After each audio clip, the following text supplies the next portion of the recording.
Boa tarde, pessoal. Meu nome é Alexandre, estou aqui nos dados, tá? Eu trabalho aqui pertinho de vocês, trabalho no Departamento de Ciência da Computação, na sala 410. Sou diretor de projeto da BTlecom, membro do Conselho de Competência da FINJAM, e tenho um projeto de IA nas escolas em parceria com a Secretaria Estadual de Educação, um projeto voluntário, e tenho projetos internacionais da RegCMP, Getboard e VirtualX. Tá?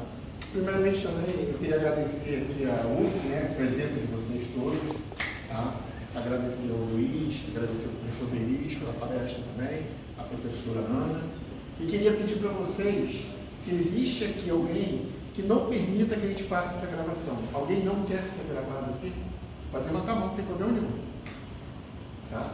Então eu vou pedir, Matheus, faz aqui uma geral das pessoas que estão participando, tá? Que estão ao vivo, vocês estão ao vivo no nosso Instagram. Gabriel, pega uma filmagem de todos, por favor. Aqui a gente tem ali uma filmagem de todos vocês participando. Tá? Bom, vamos lá, vamos começar. Eu trouxe essa frase aqui, tá? Baseada na história da BTlecom, né? Para vocês hoje. Eu adoro essa frase, já usei em outras palestras, tá? É uma frase que a gente tem que começar a entender ela por partes. Homens fortes criam tempos fáceis. Tempos fáceis geram homens fracos. Homens fracos criam tempos difíceis. Tempos difíceis geram homens fortes. A primeira coisa que eu quero que vocês pensem é em que parte nós estamos aqui dessa frase. Tá? Não existe uma resposta final. Cada um sente isso aqui de um jeito. Mas, conhecendo as pessoas que fazem parte da BTlecom, né, que colocavam antena ali com o jacaré querendo dar uma mordida, eles criaram tempos fáceis. Eram homens fortes que criaram tempos fáceis. Então, toda a diretoria, todas as pessoas que fazem parte da BTlecom têm uma carga de experiência muito grande. Tá? Como foi falado aqui, não só na engenharia de telecomunicações, mas em outras engenharias também. Tá? E também para a vida. Então, a ideia da gente da BTlecom é criar um laço entre a academia e o mercado de trabalho, para que não tenha essa divisão, esse gap, esse buraco entre essas duas entidades. Tá? Bom, vamos falar sobre IA. Tá? Eu penso que se vocês tiverem alguma dúvida, anotem num papelzinho, em algum lugar, para a gente depois fazer um debate. Tá? Bom, o que é IA? Vamos primeiro definir para depois a gente poder tentar debater e falar sobre isso. Então, a IA, na verdade, ela tenta imitar a forma de raciocínio nossa através de sistemas computacionais e máquinas. Agora, qual é a principal matéria-prima da IA? Eu botei aqui em letra maior, dados. Tá? Sem dados, a gente não tem IA. Na verdade, sem dados, a gente não tem nada em relação à computação. A computação ela é alimentada por dados. O combustível da computação é dados. Se você tem uma boa base de dados, você tem uma boa informação. A gente vai ver daqui a pouquinho o que é dado e o que é informação. Então, o que alimenta qualquer sistema na área de informática são os dados. Tá? Sem ele, a gente não tem uma informação confiável. Okay?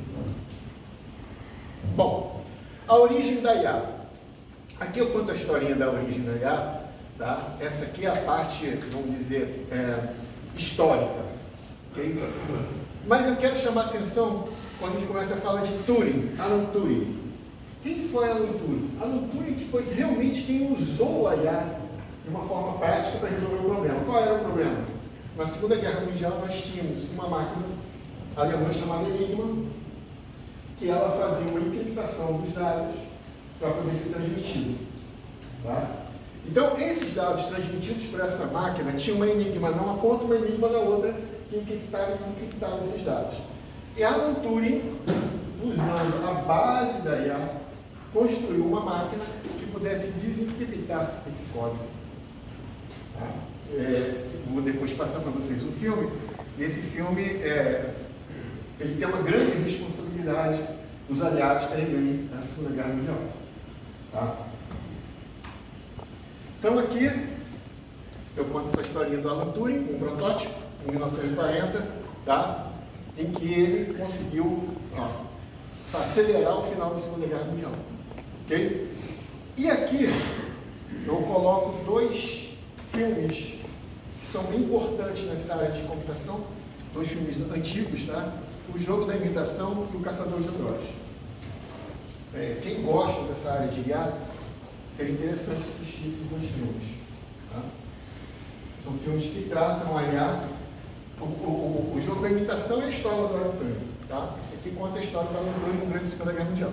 E O Caçador de Androides trata a IA. Esse filme aqui é antigo. Acho que é da década de 80, né? 82? Ótimo. Então, mas trata a IA, se vocês verem, você ver esse filme hoje, é bem atual. Tá? Então vamos lá. Como comecei falando lá no começo, dados e informação. Então, dados é o que a gente entra lá dentro do sistema de computação. Então, isso aqui é onde nós temos a taxa de sucesso e a taxa de insucesso. Se nós tivermos dados bem tratados, bem organizados, a taxa de sucesso é alta. Se nós não temos esses dados confiáveis, com certeza não teremos uma informação confiável. Tá? Então, tudo que nós temos aqui que cuidar são que os dados sejam confiáveis. Porque dentro do sistema computacional, entre aspas, tá, gente, não há chances de erro, ou a chance de ocorrer um erro é muito pequena, a taxa é muito pequena. Geralmente, quando existe um erro, está bem grave. Ok? Porque quem gera os dados? Somos nós. Tá? Nós geramos os dados.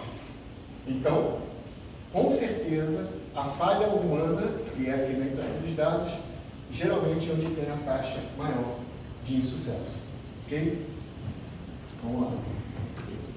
Isso aqui é para vocês poderem entender como é que funciona a IA. Tá? Qual é a importância dos dados para a IA? Aprendizado de máquina. Alguém sabe o que é aprendizado de máquina? Tem uma noção? Pode falar.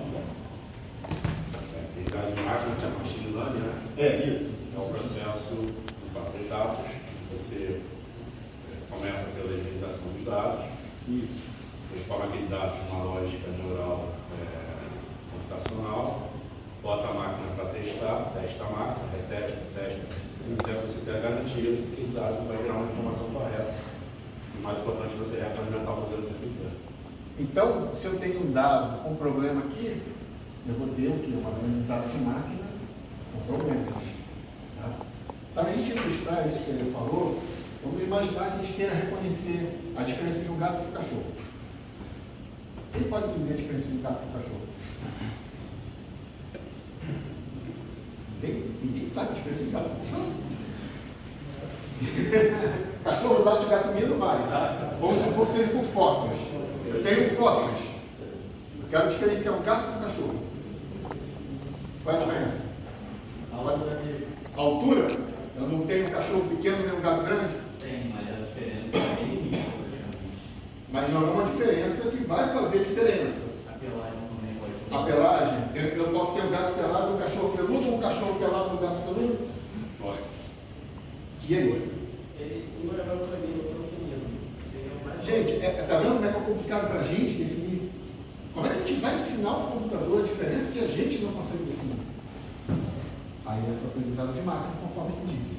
Você entra com várias fotos de um gato e diz para ele, isso é um gato. Entra com várias fotos de um cachorro e diz para ele, isso é um cachorro. Obviamente, de primeira, isso não vai acontecer. Várias interações até que isso aconteça. Agora, se tiver uma foto de um gato na lista do cachorro, ou uma foto de um cachorro na lista do gato, já vai começar a dar ruim. Por isso que eu estou falando, os dados são essenciais. Se os dados não estiverem corretos, você não vai obter a informação correta, que é o gato do cachorro. Okay? Se você embaralhar ali uns gatos na lista de cachorro e uns cachorros na lista de gatos, vai dar problema. Ele mesmo vai conseguir verificar. Então, veja a importância dos dados organizados. Tá? Análise de dados e tomada de decisão. Isso acontece o quê? Por exemplo, tem uma empresa que fabrica sapato. Tá? Eu quero saber quanto que a minha empresa vai crescer em 2025. O que eu tenho que fazer? Eu tenho que entrar com os meus dados até hoje para ele estabelecer uma taxa de crescimento ou não. Volto a dizer, se eu não tenho os dados arrumadinhos, bonitinhos, separados, organizados, eu não vou ter como tomar aquela decisão. Tá? Ele vai me informar aqui uma taxa de crescimento ou queda baseada em dados errados. Então a minha tomada de decisão vai ser errada. Tá? E aqui embaixo, a qualidade dos dados é igual à qualidade dos modelos. O que eu falei, se você tem dados ruins, o seu modelo vai ser ruim. Eu tenho dados bons, o seu modelo vai ser bom. Ok? Vamos continuar aqui. Diversidade de dados. Então aqui, gente, é o seguinte. Vamos lá. Há um tempo atrás, no Google, quando eu digitava família feliz, isso foi corrigido, tá?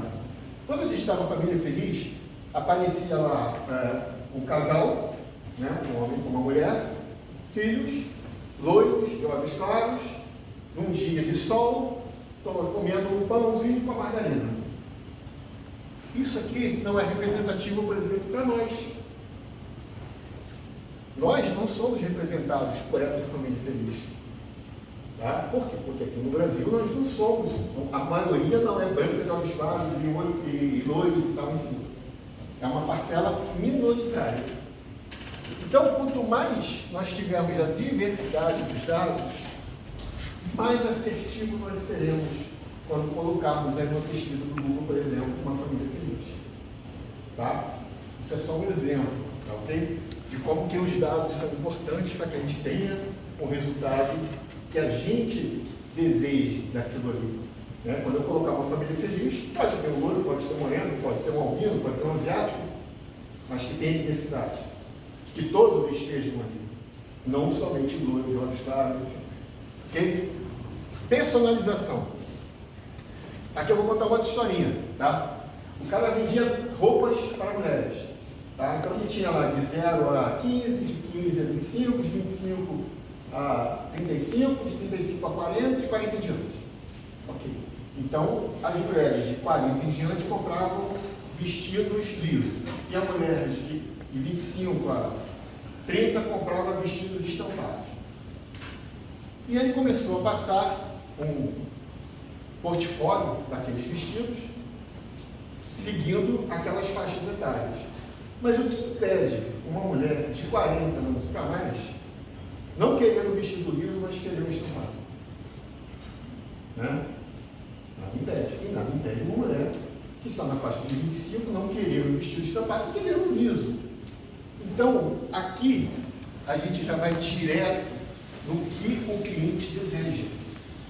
A mulher de 25 quer um vestido liso. E a mulher de 40 a mais, aquela mulher especificamente, quer um estampado. Aqui eu não vou perder o meu cliente. Tá?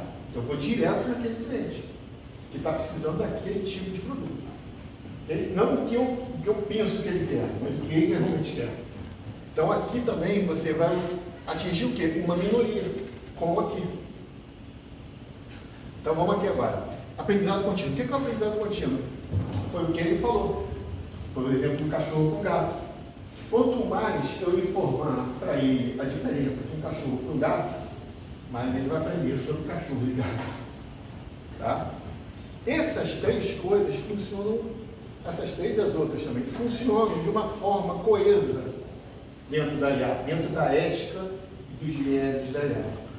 Tá? Se a gente não cuidar dessas partes e as outras que a gente viu, se a gente não tomar cuidado e se preocupar com cada um desses itens, nós não vamos ter uma IA eticamente correta ou sem vieses. Ok? Tomada de decisão com base em dados. Eu falei ali atrás que, se você não tiver uma base de dados sólida, consolidada, atualizada, bacana, vocês não vão ter como tomar uma decisão de uma forma assertiva. A tomada de decisões que vocês tiverem que tomar vai depender disso aqui, da base de dados. Tá? Então, tem sempre os dados que estarem envolvidos se vocês quiserem um sistema assertivo. Se vocês não tiverem os dados bem tratados, vai tudo por água abaixo. É uma cadeia tudo ali. Tá? Automação e Otimização de processo é a mesma coisa. Tá? Eu vou contar uma outra história para vocês. Se eu tenho uma empresa que ela trabalha com um erro, vamos dizer, uma taxa de 10 euros, eu faço sapato, eu tenho 1000 sapatos por mês. Se 10% disso, né, de 1000, são 100 pares de sapatos, ele sai com defeito, mas eu consigo negociar isso. Se eu automatizo a minha empresa com esse erro, eu vou fabricar 50 mil pares de sapato, com 10% de erro não vão ser mais 100. Será que eu vou conseguir lidar com essa taxa de erro? Então, antes da gente automatizar, o que a gente tem que fazer? A gente tem que informatizar. O que é informatizar? Fazer com que a informação flua da maneira correta. Se eu somente automatizo e eu tiver uma taxa de erro, eu vou automatizar a taxa de erro. E aí vai ficar exponencial o crescimento do erro. Ok? Então, em resumo, os dados são combustível, o combustível que impulsiona a IA. Sem dados de qualidade, a IA seria incapaz de realizar suas tarefas de forma eficaz, tornando-se limitando a sua capacidade de ajudar em mais diversas áreas. Aqui eu vou ser até um pouco mais drástico, tá? Aqui eu não vou só limitar, eu vou acabar com a capacidade. Tem empresa que coloca a IA ou qualquer outra solução tecnológica, adota uma solução tecnológica e ela quebra. Por que ela quebra? Porque ela potencializa o erro. Se ela potencializar esse erro e não conseguir administrar isso, ela vai quebrar. Tá? Então a IA, como é falado por aí, que resolve todos os problemas, não, e pode ocasionar problemas, tá? Aí eu coloquei aqui onde a gente aplica a IA hoje. Obviamente em todas as áreas, tá? Mas eu coloquei aqui as áreas que mais se destacam na aplicação da IA. Na saúde, nas finanças, no varejo. Aqui nas finanças está dando muito problema, depois a gente volta aqui. Nos transportes, carro autônomo, o Elon Musk lançou essa semana, eu acho, o robotáxi dele, né, que já deu problema também. Enfim, na educação, aqui também. E quais são os benefícios da IA? Aumento de eficiência e produtividade. Se você estiver na empresa, ok. Na instituição, ok. Aí você vai ter isso aqui. Melhor tomada de decisão com base em dados. Também. Se os meus dados estiverem ok, eu tomo decisão assertiva. E automação de tarefas repetitivas. Ok? Bom, ética e vieses, tá? A gente já viu, em passando, qual é o problema da gente não tratar os dados, e aí a gente vai ter um problema tanto na parte de ética quanto de vieses. Tá? Então, qual seria o problema na parte de ética? Como eu falei, a gente colocava no Google, família feliz, aparecia uma família nórdica, no nosso caso. Assim como se eu colocar praias, vai aparecer para a gente o quê? As pessoas de biquíni, de sunga. Se eu coloco isso num país muçulmano, como é que fica? Né? Será que eles vão gostar de ver as pessoas na praia nesse formato, vestidas desse jeito? Não. Então, começa aqui, a IA ela vai ter uma designação de problemas, que são os problemas que nós temos. Tá? A IA é o espelho de nós. Nós criamos isso com assertividades e erros. Então, se nós somos preconceituosos, a IA vai ser.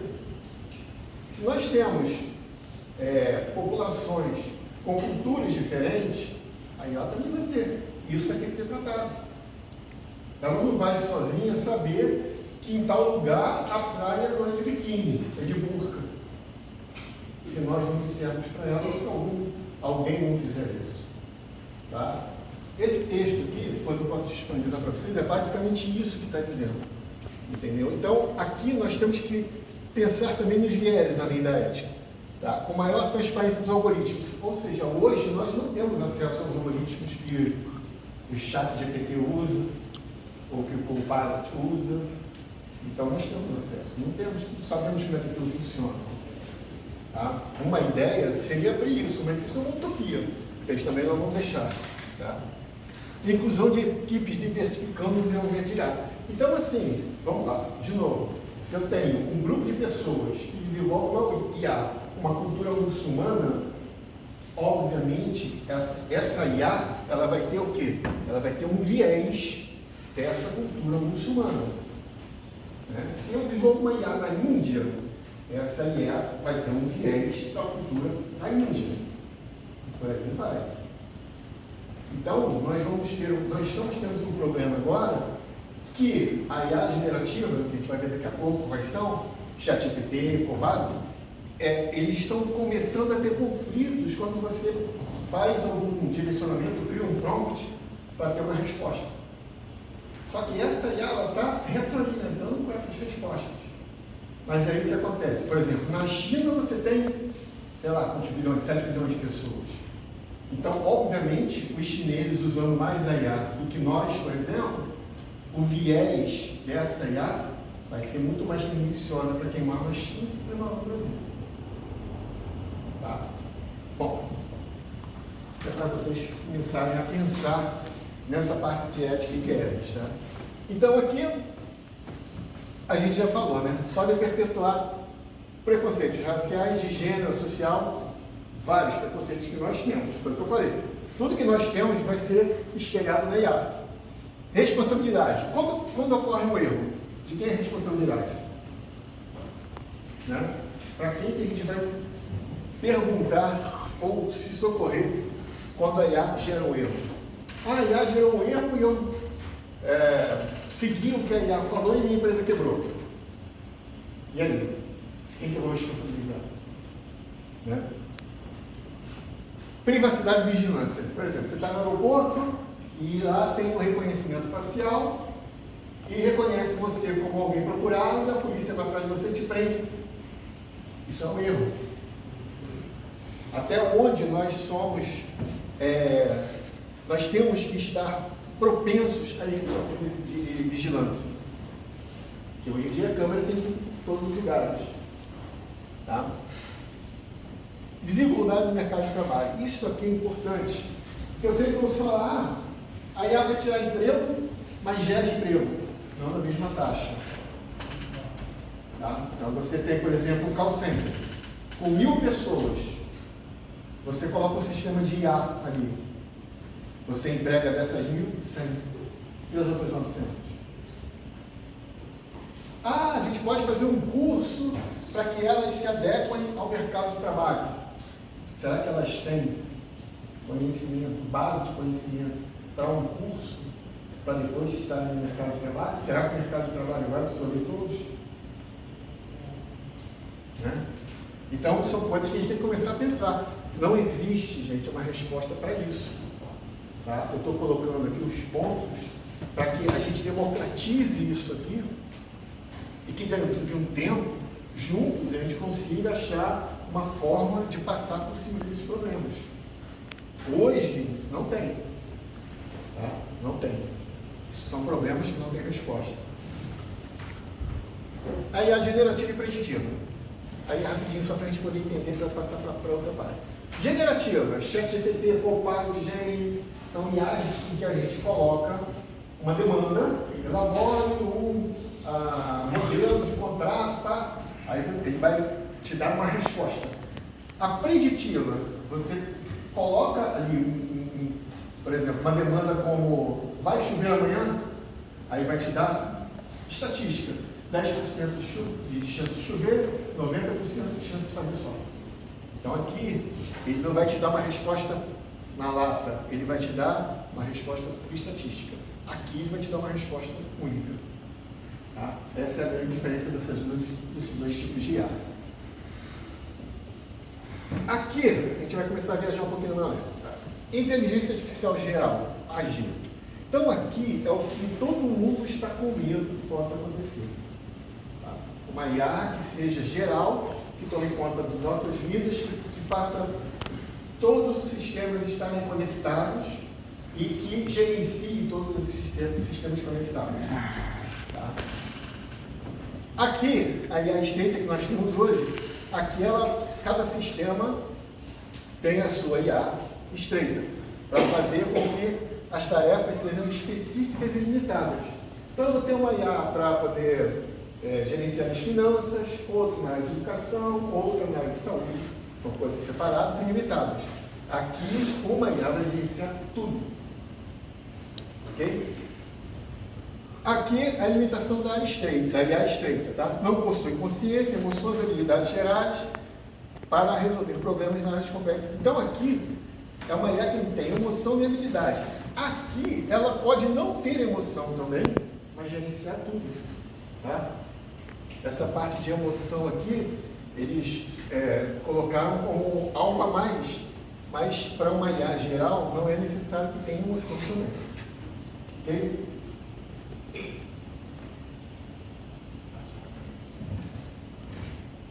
Bom, ainda falando sobre a AGI, tá? Como é que ela vai funcionar? Ela tem uma adaptabilidade, ou seja, a AGI seria capaz de aprender novas habilidades e aplicar seu conceito em diferentes domínios de maneira semelhante ao ser humano. Ou seja, ela se retroalimenta, como ele falou ali. Eu tenho uma saída de informação, uma entrada de dados, com essas informações que saíram, retroalimenta a entrada e a saída, então ela vai gerando o quê? Conhecimento. Tá? Então, a AGI, ela se destaca por ela aprender de forma autônoma, sozinha. Tá? Raciocínio abstrato, né? Teria habilidade de raciocínio abstrato e criativo. Aí entra uma coisa que a gente tem que parar e pensar. O que alimenta a IA? Dado. Quem gera dado? Nós. Então, nós somos a parte criativa. Ela só sabe, só conhece aquilo que já está criado por nós. A IA não cria nada do nada. Ela cria uma base de dados já pré-existentes que foram fornecidos por nós.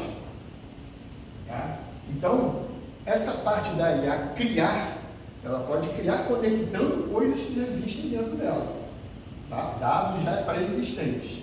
Mas do nada, se você zerar a base de dados dela, não tem como fazer. Não vai fazer nada. Nós, seres humanos, se você colocar um ser humano numa ilha deserta, ele vai se virar. Tá? Uma IA sem dados, ela não funciona. Ok? Então é basicamente isso que está nesse texto aí. Aqui eu fiz um comparativo, tá? Da IA estreita, que é o que nós temos, com a que vai vir por aí, né? Não sei quando. Então aqui nós temos limitação de tarefas, aqui não. Aqui o treinamento é baseado em dados específicos, aqui não. Ela se retroalimenta dos dados, ela não precisa dos dados serem dados de uma forma contínua. Ela tem um dado inicial, um start inicial, depois ela mesma cria os próprios dados. Aqui é uma rígida, não pode recuperar fora do seu domínio, aqui ela pode tomar conta de tudo, requer criação humana, aqui é autônoma. Como eu falei, ela só precisa do primeiro start. Depois do primeiro start, ela funciona de forma autônoma. Sem consciência e entendimento, aqui, agora eu pergunto para vocês, o que é consciência? Olha como é que a coisa funciona de uma forma liminar aqui. O que é consciência? Como é que a gente define consciência? Lembra do cachorro e do gato? Se a gente não consegue definir consciência, como é que eu posso dizer se essa IA tem ou não consciência? Tá? Uma outra pergunta. Oi? Levantou a mão? Não sei se pode ser definido consciência ou não, mas teve uma IA recentemente que ela se auto-desligou para perceber que era uma máquina. Nesse caso, isso pode ser levado como consciência, de certo ponto? Exatamente, é que eu estou falando um limite. Ela pode ter desligado de uma forma consciente, né, porque se sentiu ali de alguma forma poderia sofrer algum problema, alguma retaliação, ou não. Ela pode ter se desligado por uma simples parte automática. Desculpa, que deu erro. Tá? Professor, Oi, por favor, só para colaborar. diga. Nessa questão, está acontecendo um fenômeno que ninguém esperava. Que a capacidade e velocidade de processamento de dados está tão grande que as máquinas estão criando os dados, são chamados de dados sintéticos. E aí, o que acontece? O dado sintético é a reprodução do dado que já está lá. E não está dando tempo do ser humano ir lá e colocar novas variáveis naqueles dados. E aí, no cálculo que ela tem dentro da máquina, os algoritmos que estão lá presentes, quando isso acontece, ele dá erro. E esse caso deu erro e ela desligou. Então, existe hoje uma discussão muito grande no mundo da tecnologia, que é como resolver essa questão. Jogar um Google aí, vocês vão ver, tanto a professora da USP, que é especialista nisso. Porque já está acontecendo, essa foi a primeira, mas já existe uma previsibilidade disso acontecer com outras soluções por causa dessa questão do dado sintético. Então, olha, eu não conheço esse caso, foi uma explicação mesmo, eu não conheço esse caso. Mas olha só, gente, a IA, ela não é livre de erros. Tá? A gente tem os erros da IA que a gente chama de alucinações. Então, sempre que vocês, no chat GPT lá, que vocês criam um contrato para fazer tal coisa, gente, vocês têm que ler aquilo ali e fazer uma crítica daquilo ali. E o chat GPT sempre tem algum probleminha. Tá? Geralmente não é exatamente aquilo que a gente está pedindo, até mesmo porque o ChatGPT funciona por prompt. A entrada de dados do ChatGPT nós chamamos de prompt. E raramente a gente faz um prompt de primeira que ele vai ter aquela resposta conforme aquilo que nós pedimos. A gente vai ter que fazer um refinamento daquele prompt para que a gente possa ter a resposta que a gente quer. Tá? Então, a IA, ela dá erro, ela não é 100% confiável, até mesmo porque os dados que a gente entra nela, é aquilo que eu falei, tem que estar 100% ok. Se a gente tiver 100% ok, ele não vai dar uma informação correta. Tá? Então, mas dentro da própria IA, dentro da caixinha preta da IA, ela também tem as chamadas alucinações, que são erros da própria IA, inerentes da IA. E outros erros de ética e de viés que a gente viu aqui em cima. Tá? Não é 100% ok que você vai entrar com uma informação, com um dado e vai obter uma informação correta. Ok? Então, por isso que a gente tem que saber fazer a crítica. Obteve a informação? Leia. Eu quero fazer um contrato. Alguém que conheça de contrato vai ter que ler aquilo ali para poder estabelecer se aquilo ali está ok ou não. Tá? A IA, nesse momento, ela está auxiliando a criação de documentos, de tratamento de dados. Mas isso não significa que aquilo ali vai estar 100% correto. Ok? Bom. Aqui a gente vai começar a colocar alguns temas para a gente poder discutir daqui a pouquinho, tá?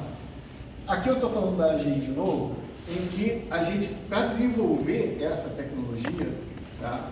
O que a gente tem que passar por? Os benefícios, por exemplo, avanço na medicina, resolução de problemas complexos com mudança climática. Lá na computação nós temos uma professora chamada Aura Conce, que ela trabalha nessa área de saúde. Então, já está sendo diagnosticado um índice bem baixo de erro, diagnóstico de câncer, por exemplo. Tá? Então, a IA, ela consegue um índice de erro baixíssimo, verificar se aquela pessoa tem câncer ou não. Antes mesmo, às vezes, disso aparecer visivelmente para um médico experiente. Tá? Então, ele, através de várias interações, ele consegue discernir se aquilo ali é um câncer ou não, ou a probabilidade daquilo ali ser um câncer ou não. Tá? Riscos: perda de controle de sistemas altamente inteligentes, desafios para garantir a segurança e alinhamento de valores humanos da IA. Aqui volta o quê? A ética e os viés. Tá? Por exemplo, será que para eu diagnosticar um câncer, uma pessoa vinda, por exemplo, né, da África, uma pessoa vinda do Japão, será que tem alguma diferença no organismo para que isso aqui seja identificado com uma assertividade maior? Né? Isso é uma coisa que a gente tem que pensar nele. Será que os exemplos que eles estão usando para fazer esse diagnóstico de câncer, ele abrange essas pessoas, não só no Brasil? Porque aqui no Brasil nós temos uma etnia enorme. Né? Então aqui tem que ver se os dados que estão sendo usados aqui, eles são abrangentes ou não, porque a gente viu anteriormente, naquela parte de discriminação. Tá? Quanto maior for a diversidade de dados, maior a assertividade. Aqui, previsões para o futuro. Né? Aqui começa a viajar também um pouquinho. Desenvolvimento de novas regulamentações e legislação. Gente, já existe na França uma ministra da IA. Para vocês verem como é importante para os europeus essa parte de IA. Então, na França, nós temos uma ministra da IA. Aqui no Brasil, nós estamos querendo criar uma IA brasileira. Tá? Então, o mundo inteiro está voltando os olhos para a importância da IA. Daqui a algum tempo a IA vai ser igual ao WhatsApp, igual ao e-mail, todo mundo vai usar no seu dia a dia. Resta a gente saber como usar. Tá? Como que a gente vai conseguir usar isso da melhor forma possível. Ok? Problemas. A gente começar a discutir.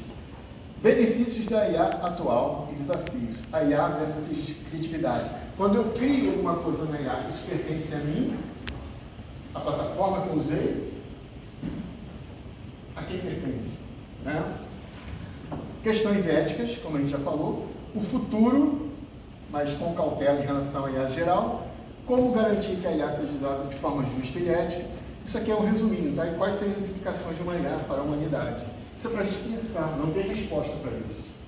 Tá? Aliás, não tem resposta para muita coisa. Em 2023, um ano atrás, um ano e meio atrás, o Sam Altman, o Elon Musk e o Mark Zuckerberg quiseram parar a utilização da IA no mundo. Dá um tempo. Só que não tem como.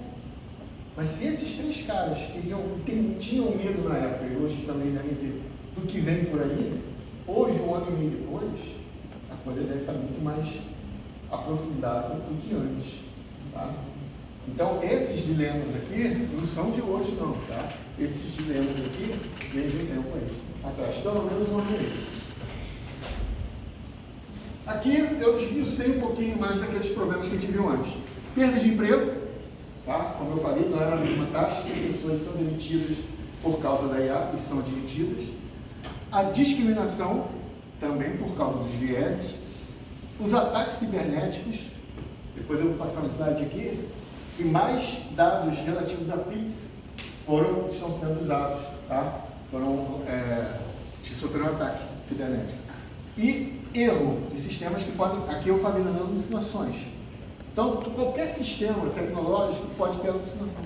Qualquer um. Tá? Qualquer IA pode ter esse problema aqui. O controle social, como eu falei, no aeroporto, que você tem um reconhecimento, né, facial. Isso aqui deu um problema muito sério também, porque não sei qual aeroporto em que pessoas negras estavam sendo paradas porque esse reconhecimento facial não tinha sido treinado para esse tipo de pessoa. Foi no Paraná. Né?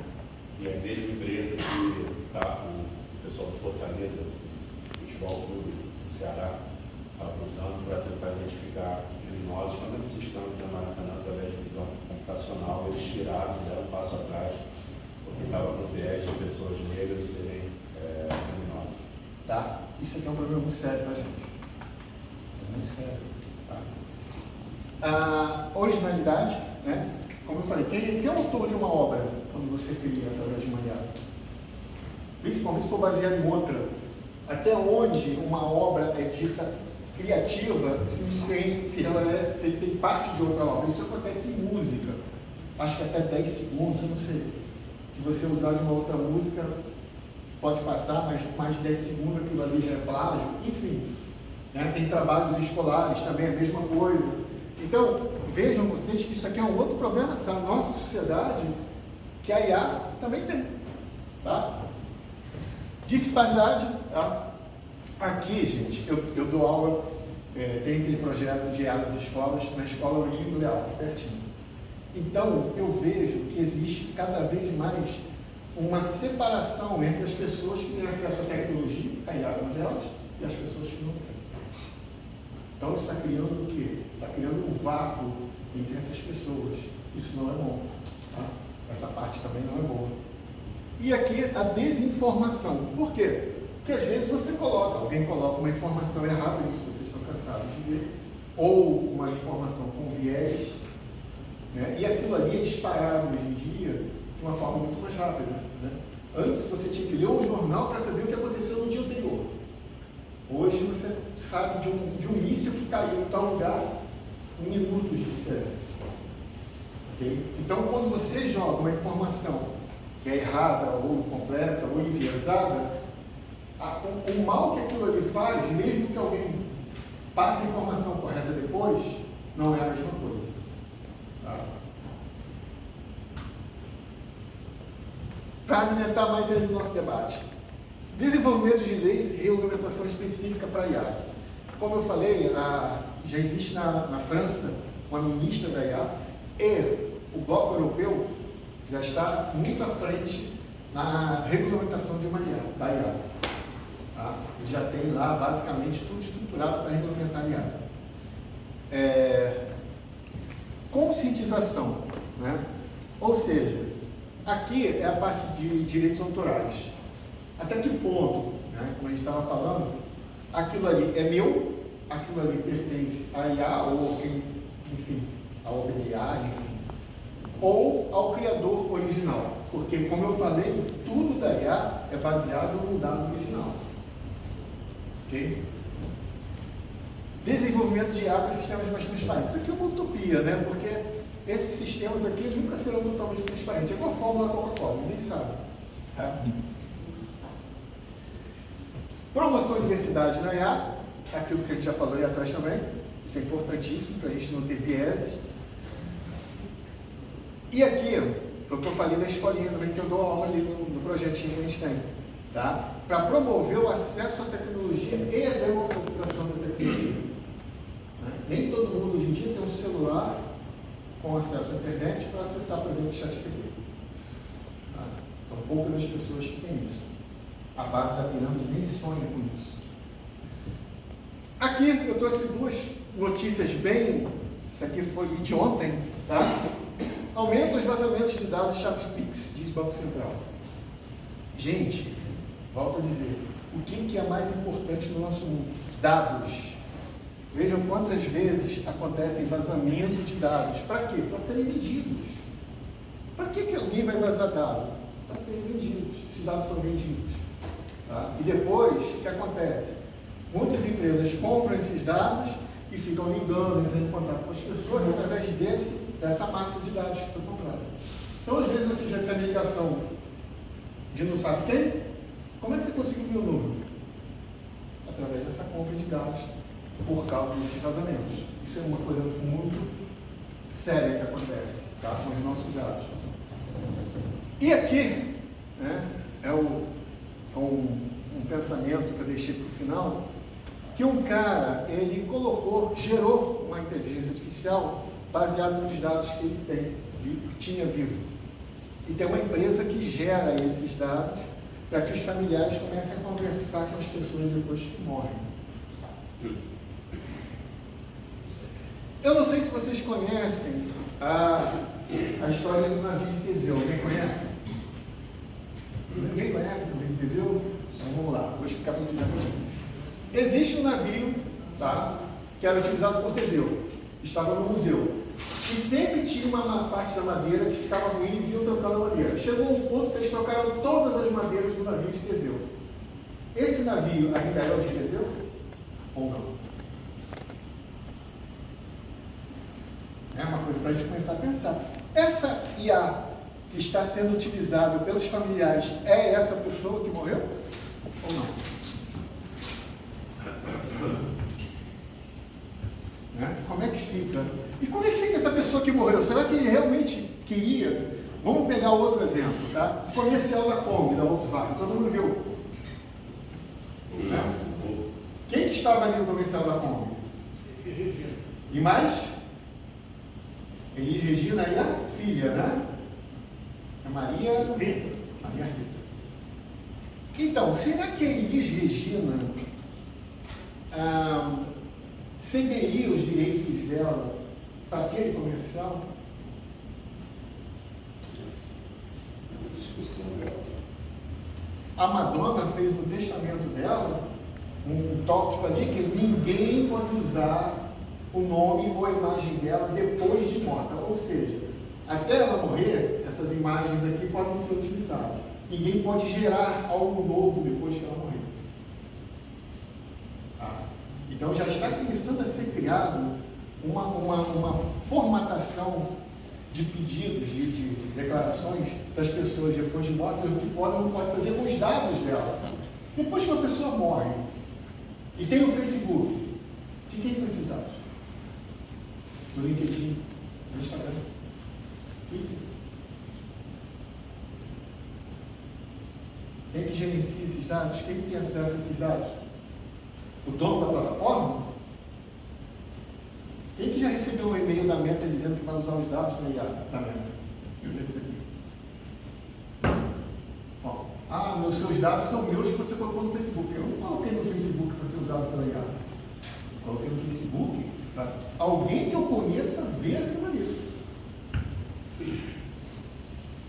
Se os dados estão na minha plataforma, não pertencem. Não. Os dados são meus, continuam meus.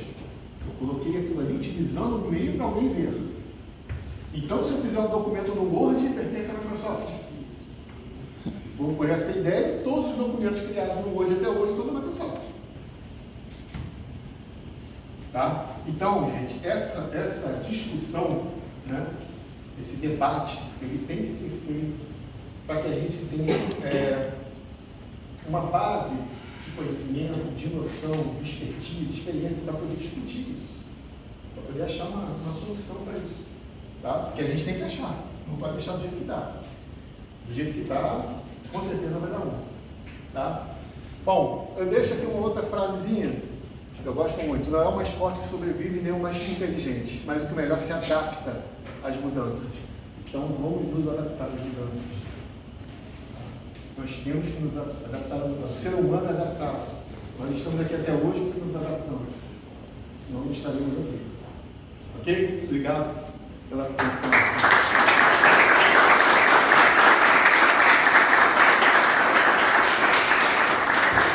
Pergunta. Eu gostaria de fazer, na verdade, um desafio a você, abordando 3 aspectos que me incomodam. A gente ouve falar muito na mídia que a IA vai gerar um consumo de energia brutal. Os grandes data centers hoje vão consumir uma energia incomensurável. Tá? Até que ponto a gente vai superar esse problema? Esse é o primeiro problema. O segundo problema é que para refrigerar esses data centers, você vai ter um consumo de água absurdo, tá? Vai ter um consumo de água absurdo, tá? Pouca gente está falando, tá? E é ótimo, mas e a energia? E a água para gerar isso? Então, vamos lá. O terceiro aspecto é a dificuldade do mundo inteiro em regulamentar isso de tal forma que você preserve éticas, propriedades autorais, tá? Eu acho que nenhum legislador hoje tem condição de fazer um regramento correto, seguro, preciso sobre ela. Tá? Eu acho que é um negócio dificílimo. Eu vou dizer uma coisa que outro dia me espantou muito. Eu estava num show do conjunto Roupa Nova, que eu gosto muito. E todo mundo sabe que tem um vocalista que já é falecido. No meio do show, apareceu lá o vocalista ao vivo, a cores, cantando. Eu falei, caramba, ressuscitaram o cara. Tá? Eu fiquei no início chocado. Como é que o cara está aqui cantando ao vivo, a cores, corpo e alma lá? Pô, entendeu? Não, é IA. Tá? Esse troço, eu fiquei chocado, cara. Eu fiquei surpreendido, melhor dizendo. Então, a questão de consumo de energia, que dizem que é exacerbado nos grandes data centers, isso vai acontecer. Consumo de água para refrigerar isso, água é um meio escasso. Hoje a gente está passando por uma crise hídrica. Eu acho que o problema maior de todos, eu sinto que é um desafio para a humanidade, não só no Brasil. Poxa, lá, já que na França já tem o Ministério da IA, mas como a gente proibir, não é só problema de fake news e eleição, não. Preservar a própria privacidade nossa. Eu não sei se alguém viu, outro dia tinha na internet um filmezinho do Trump com a Kamala Harris, com um bebezinho na cara do Trump. Não sei se vocês viram lá, o Trump dando um beijo na boca da Kamala Harris. Tá? Como é que amanhã ou depois, se o cara pega a minha imagem, põe na internet um vídeo pornográfico com eu interagindo. Não, é impossível, não é. Mas não vai ter pau, meu. Ele vai bater pau. Mas qual é a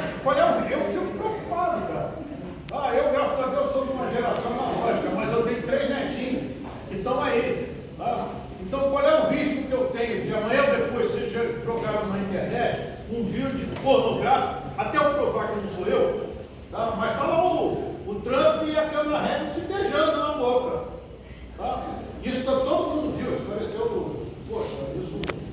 Então, o que você tem a dizer sobre regramento, sobre energia, energia elétrica, até que ponto isso é assustador? A água, por exemplo, Eu vou no meu colo agora.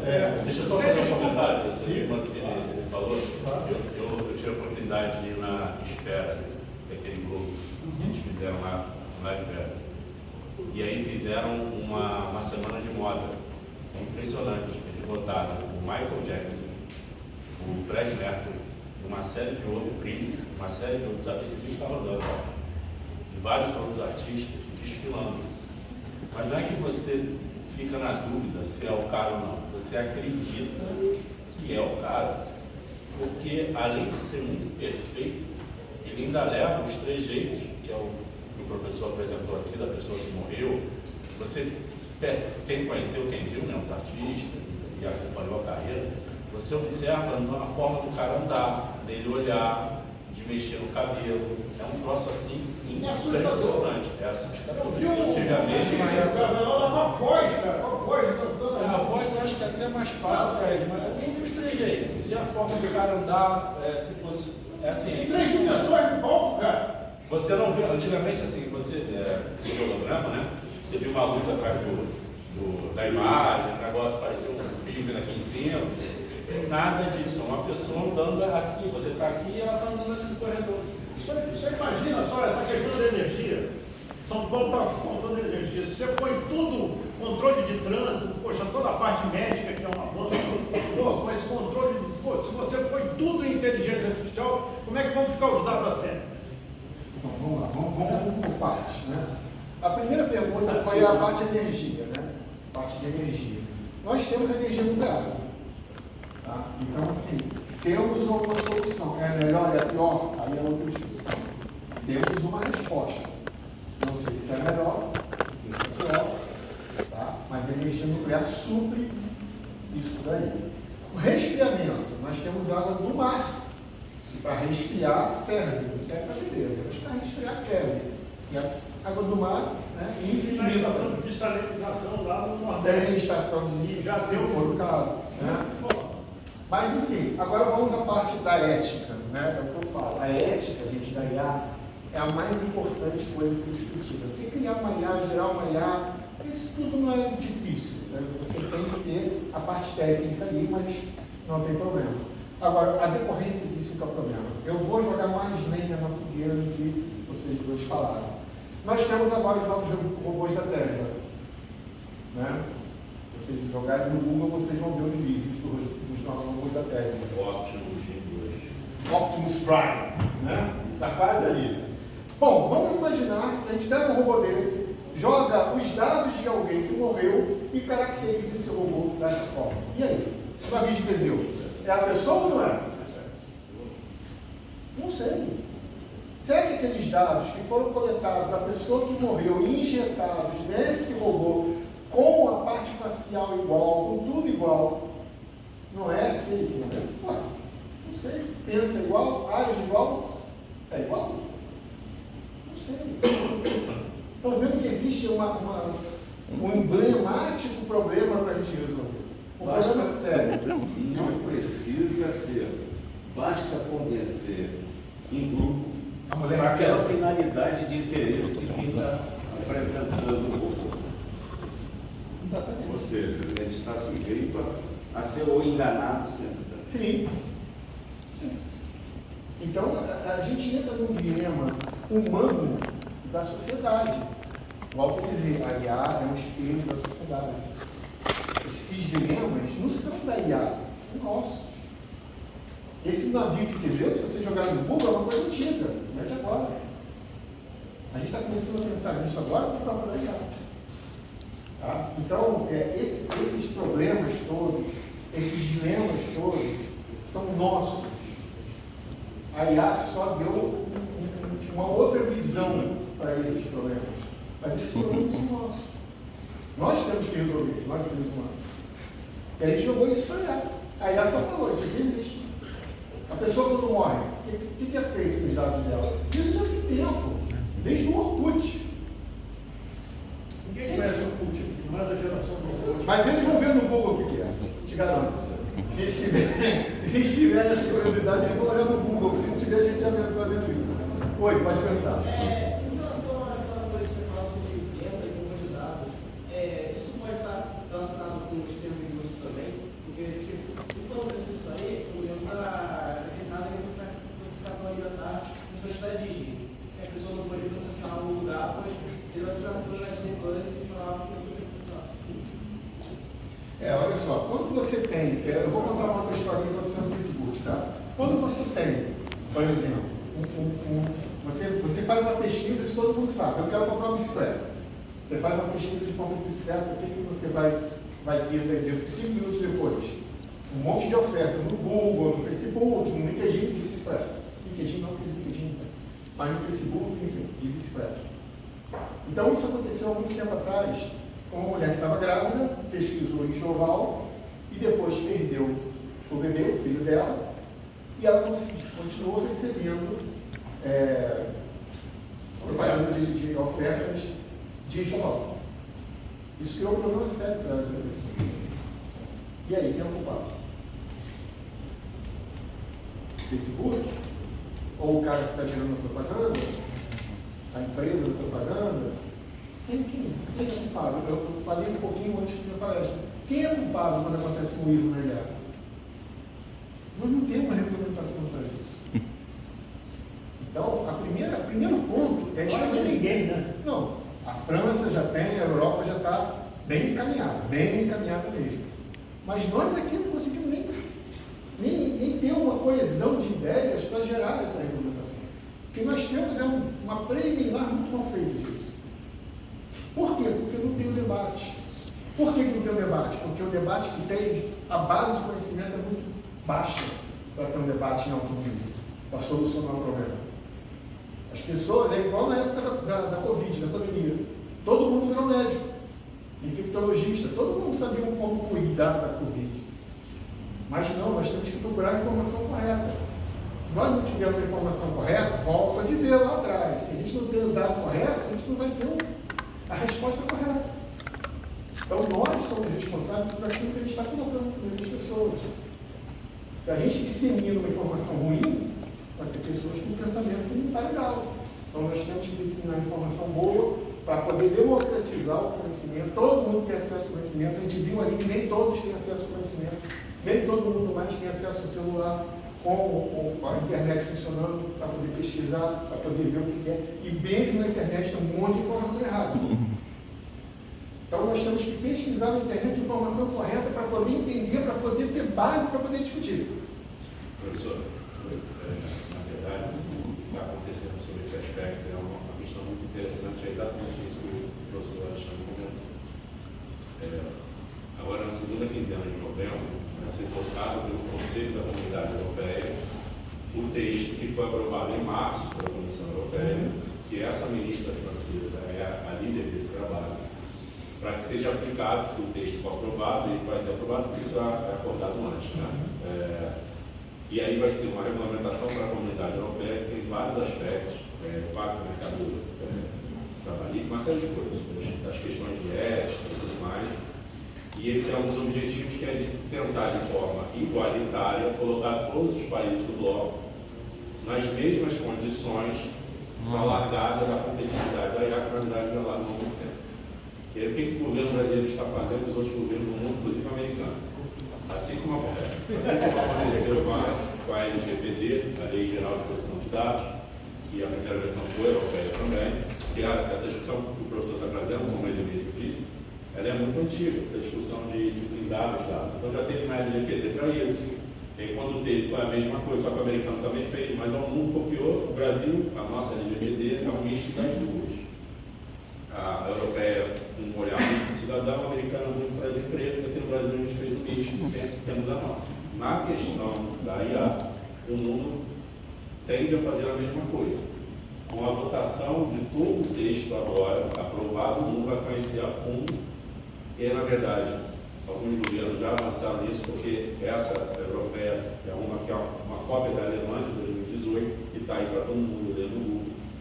que é bem bacana, só que ela é mais restrita, então não é tão abrangente quanto essa. E muito provavelmente o governo brasileiro e os outros governos vão seguir as normas, e aí é lógico que isso vai mudando ao longo do tempo, que o mundo vai mudando e os desafios vão mudando. Mas essa discussão ela já está posta, porque já estão acontecendo vários casos. O professor trouxe aqui vários exemplos.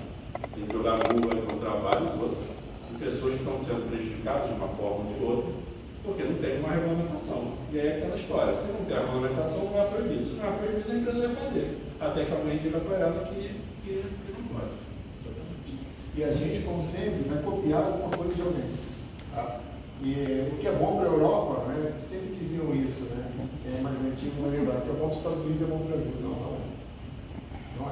Nós somos muito diferentes dos americanos, nós somos muito diferentes dos europeus, dos asiáticos, enfim, cada povo é um povo. E se nós não tomarmos nossos problemas e tentarmos resolver esses problemas, ninguém vai resolver para a gente, vai ser copiando para a gente resolver isso. Tá? Gente, eu queria aproveitar esses minutos finais da gente aqui para fazer duas reflexões com vocês. Nós estamos vivendo um mundo em rapidíssimas transformações. Nós somos de uma geração que levava 20, 30 anos para a gente ter uma mudança. Hoje, o Sandro falou aqui que 1 ano e meio o conceito de IA mudou rapidamente. Outro dia teve um amigo meu que fez uma reflexão: pô, Beris, você tem as fotografias dos seus netos, você tem fotografia dos teus bisavós? Pouquíssimo. Tá? Daqui a 100 anos, e passa rápido, eu estou com 77 anos, tá? Daqui a 100 anos, você vai saber quem vai estar na tua casa de hoje, que você tem todo carinho com ela. Vai ter outra pessoa, outro dono, ninguém vai saber quem morou ali. Os seus netos vão saber quem são os seus avós. Tá? O mundo, a gente vai perder, daqui a 100 anos, quem vamos ser nós, quem são os nossos bisnetos, como é que vai estar o mundo. Há 15 anos atrás ninguém falava em home office, pô. Hoje a arquitetura da cidade mudou, tudo vai mudar, e aí vai mudar muito. Tá? Então isso é um desafio para a gente refletir. Por isso que a gente não é só tecnologia, toda a parte de sustentabilidade, de riscos que o mundo corre, em termos de insumos. A gente fala em sustentabilidade está calcada num tripé, que são dos insumos da natureza, que podem ser renováveis ou não, tá? Da poluição, que hoje a gente polui ar, água e subsolo, e da segurança. Hoje a gente vive preso dentro da nossa casa. Eu sou de uma geração que a gente dormia de porta aberta na minha casa. Tá? Então o mundo está mudando muito. Então a gente tem que fazer essa reflexão, não é só tecnológica, é para o mundo que está mudando. Tá? Então eu queria aproveitar aqui para fazer mais uma vez o apelo a vocês, para que vocês se associem gratuitamente à ABT Telecom e façam parte da ABT Jovem. Tá? Eu acho que isso é muito válido para vocês, em termos de acesso aos nossos eventos, às nossas publicações. É muito bom para nós que a gente tenha uma troca de conhecimento com vocês. Eu faço um apelo forte, vocês receberam aí um QR Code, podem se inscrever, tá? É muito bom. Sim, fala. O professor pode ser inscrito aluno de qualquer curso? Qualquer curso. Eu queria fazer um reparo que está sendo colocado. Aquela expressão, o estímulo de participação dos alunos, da forma que a gente vem falando aqui, é algo.